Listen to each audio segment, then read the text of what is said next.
ยังเพื่อนมันอยู่ตรงศพน้องนี่เลย Watch out!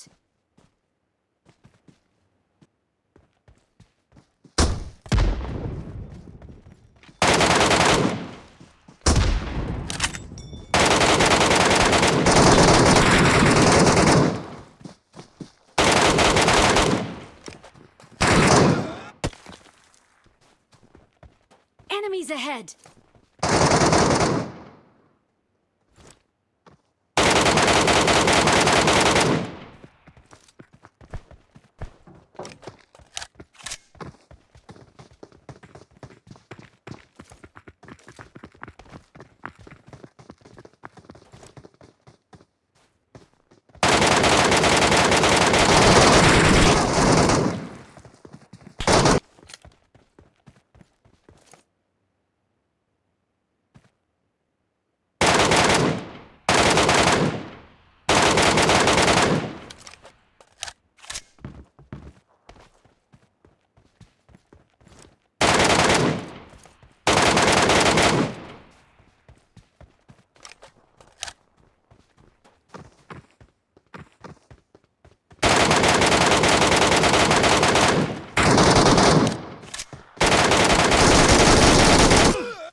Thank you.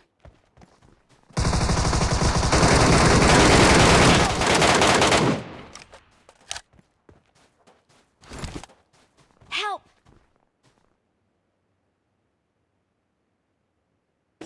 I got supplies. Help! Thank you.